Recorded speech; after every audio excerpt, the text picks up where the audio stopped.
Жыхары Першамайскага району Менску часова засталіся без электрычнасці праз непагадзь, што напярэдадні абрынулася на сталіцу. Таксама ад залевы моцна пацярпелі калодзішчы. Дзеля ліквідацыі наступстваў склікалі камісію ў справе надзвычайнага становішча. Красоту поломала.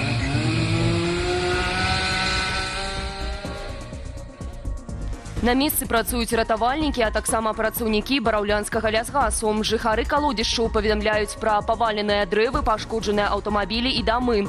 У многіх будынкаў сарваныя дахі, зламаныя платы і выбітае шкло.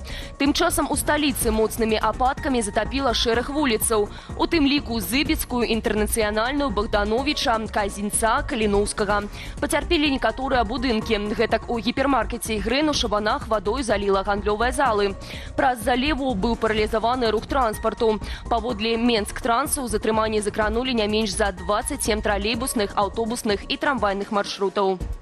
На сёння сіноптыкі ізноў абвясцілі аранжавы ўзровень. Па краіне чакаецца воблачна з праясненнямі надвор'я. На большай частцы пройдуць дажджы. У некаторых раёнах чакаюцца навальніцы з моцнымі залевамі. Вецер будзе пераменным напрамкаў, месцамі парывісты. Пры навальніцах чакаецца шквалістае ўзмацненне з парывамі да 20 метраў на секунду. Тэмпература ў дзень можа дасягнуць 23 градусаў. На паўночным усходзе Беларусі прагназуе да 29 цяпла. Праз неспрыяльныя ўмовы надвор'я Дзяржаўтаінспекцыя заклікае кіроўцаў да максімальнай пільнасці на дарогах. На фоне заходніх санкцыяў і складанасцяў з лагістыкай Расія стала больш зацікаўленая ў беларускіх абаронных тэхналогіях. У сваю чаргу нашая краіна з вялікім імпэтам задавальняе гэтыя патрэбы, нарошчваючы вытворчасць вайсковай прадукцыі. Да такіх высноваў прыйшла украінская выведка. Гэтак служба вонкавай выведкі Украіны адзначае, што калі раней Беларусь была сфокусаваная на інавацыях у цывільнай прамысловасці, ад сельскагаспадарчай галіны да фармацэўтыкі, цяпер больш прыярытэтнымі сталі вайсковыя праекты. У якасці прыкладу называюцца запушчаны сёлета ў лютым завод кампазітаў для ППЛА, пашырэнне вытворчасці мікрасхемаў на інтэграле, нібыта планаванае на снежань, а таксама разгортванне вытворчасці прыцэльных кампанентаў на заводзе «Зенітбелома» ужо ў жніўні. Адно з прадпрыемстваў, што вырабляе ударныя беспілотнікі на кшталт іранскіх шахедаў, выкрыў Белпол. Паводле ініцыятывы беспасярэдняе дачыненне да гэтага мае набліжаны да Лукашэнкі Віктор Шэйман. Як рэжым вядзе свой вайсковы бізнес, у вечаровым выданні студыі «Белсат» расказаў прадстаўнік Белполу Уладзімір Жыгар. Режим Лукашенко пытается добиться того, чтобы была на территории Беларуси стопроцентная локализация производства. Но, увы, так получается, что даже применяя условно различного рода иранские и пакистанские разработки, различного рода китайское оборудование, все равно стопроцентной локализации добиться невозможно в настоящее время. И поэтому Белпол постоянно говорит, постоянно призывает к тому, чтобы санкционное давление на режим Лукашенко только усиливалось, потому что вот эти недостающие, как правило, чуть более 20% с точки зрения локализации производства, они как раз-таки добирают в странах цивилизованных западного мира, потому что есть вещи, которые невозможно заменить китайскими какими-то вещами. Аб'яднаны пераходны кабінет заклікаў беларусаў звяртацца да ўладаў з пытаннямі пра бяспеку пасля ўчорашняга падзення беспілотніка ў Менску. Адпаведная заява з'явілася ў тэлеграм-канале АПК. Беларусам прапаноўваюць ісці ў мясцовыя органы ўлады, а таксама Міністэрства абароны і запытваць інфармацыю наконт таго, як пільнуецца бяспека грамадзянаў і чаму паветраныя прасторы нашай краіны лятаюць небяспечныя для жыцця БПЛА. Міністерка абароны Літвы Довілі Шакалієні праанансавала змяненне ў справе нейтралізацыю мірны час БПЛА, што незаконна залятаюць на тэрыторыю краіны. Дзеля гэтых мэтаў прапаноўваецца магчымасці закрыцця асобных участкаў паветранай прасторы для цывільнай авіяцыі. Як кажа літоўская міністарка, гэта дазволіла б знішчаць дроны, парушальнікі дзеля пільнавання бяспекі. Аднак пастановы пра ліквідацыю беспілотнікаў па-ранейшаму мусяць заставацца за палітычным кіраўніцтвам. Пакуль жа Літва ўзмацніла супрацьпаветраную абарону, у сувязі з чым бліжэй да мяжы з Беларусю перадыслакаванае падраздзяленне зенітнага батальёну. Ноччу на Камчатцы адбыўся наймацнейшы за 70 гадоў землятрус магнітудою 8,8.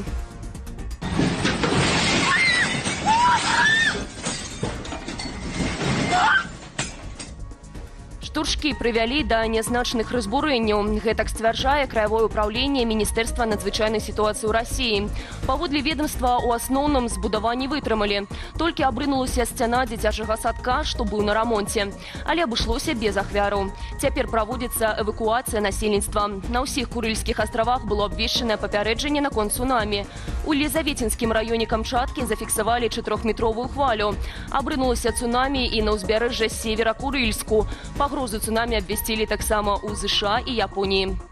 У цэнтральным раёне Менску адбылося забруджванне ракі Свіслач. У ваду трапілі нафтапрадукты.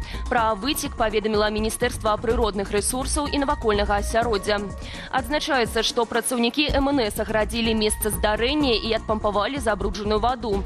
Тым часам эколагі ўжо ўзялі пробы на аналіз. Памер забруджвання ацанілі як лакальны. Заўтра падвысіць тарыфы на праезд для пасажыраў чыгункі. Рост цэны ў складзе ад 5 до 15% у залежнасці ад віду злучэння. Гэтак для гарадскіх ліній праезд падаражэе на 20-25 копеек у залежнасці ад тарыфнага поясу. А вось на рэгіянальных і міжрэгіянальных рэйсах цана білету павялічыцца з улікам адлегласці класу ліній ды тыпу цягніка.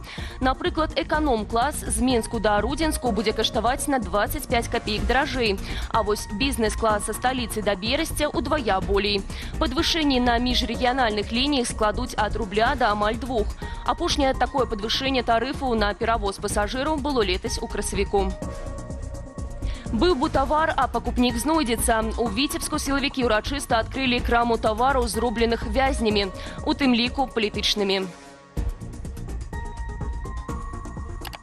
На адкрыцці пункту продажу тавараў для дому і лецішча за даступныя цэны былі песні, танцы, балонікі, пераразанне стужак, чырвоная дывановая дарожка і шарэнга мясцовых чыноўнікаў і сілавікоў. У асартыменце мэбля, тавары для саду і агароду, адзенне, сувеніры, паліграфія і шмат іншага. Тое, што прадукцыю вырабілі ў калоніях, Белсату пацвердзілі безпасярэдне ў краме. Так, у асноўным у нас ідзе драўляная мэбля і кованая мэбля, мангалы. На кожную прадукцыю знойдзецца пакупнік, бо пакупнікі ў нас, вядома, ёсць. Цэны ў нас ніжэйшыя.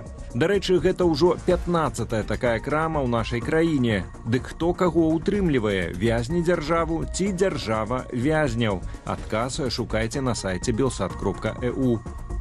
Аўцюкі. Напэўна, шмат хто чуў пра такую вёску на Гомельшчыне, а дакладней 2.